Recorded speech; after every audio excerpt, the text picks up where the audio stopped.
నమస్తే friends, welcome to blossom channel.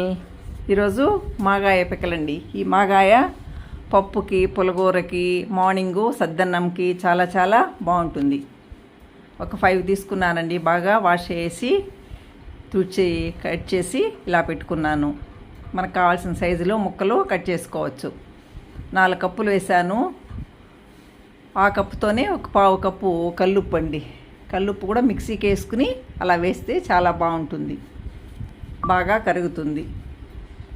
ముందు రోజు కట్ చేసి పెట్టుకోవాలి, మరుసటి రోజంతా అలాగే ఉంచాలి.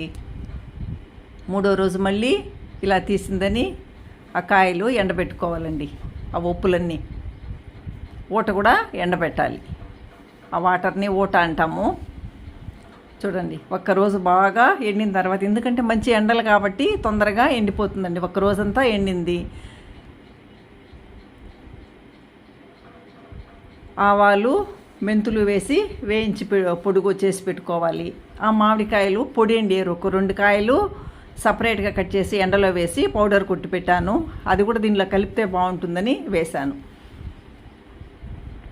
ఇలా ఈ ఊటలోకి ఆవాల పొడి, కారము, ఎల్జీ ఇంగువ ఇవి వేసిందని బాగా ఇలా కలుపుకుంటే ఊరగాయ బాగుంటుందండి. మంచి కలర్లో ఉంటుంది. వేడి నూనెలో కానీ మనం వేసామంటే కొంచెము బ్లాక్గా తిరిగిపోతుంది. దానిలోనే ఈ ఉప్పులు వేసి కలుపుకోవాలి. ఆ లోపల మనము స్టవ్ వెలిగించి పెనం పెట్టుకుని ఆయిల్ వేడి చేసుకోవాలి. ఆయిల్లో ఆవాలు వేసుకోవాలండి. ఆయిల్ ఆపేసి చల్లారిన తర్వాతనే కొద్దిగా ఈ మిరపకాయలు మనకి ఇష్టం వచ్చినట్టు మనం వేసుకోవచ్చండి. ఎక్కువగా కావాలన్నా తక్కువగా కావాలన్నా ఇలా ఎండుమిరపకాయలు వేస్తే బాగుంటుంది. ఆయిల్ చల్లారిపోయింది. దానిలో ఇది వేసుకుంటాం. నూనె వేసి బాగా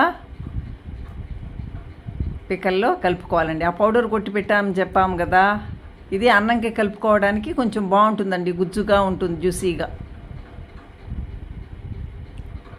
ఇలా కలుపుకుంటే అన్నంకి కూడా కలుపుకోవచ్చండి. మార్నింగ్ సద్దికి అయితే చాలా చాలా బాగుంటుంది. పెరుగన్నంకి, ఇలా వేడి అన్నంలో కూడా. అసలు ఊరిగాయ కొత్తగా చేసేటప్పుడు ఇలా చేసుకుని వేడివేడిగా అన్నం పెట్టుకుని కలుపుకొని తింటామండి. చూడండి ఎంత బాగా వచ్చిందో. నా వీడియో మీకు నచ్చినట్టయితే లైక్ చేయండి, షేర్ చేయండి.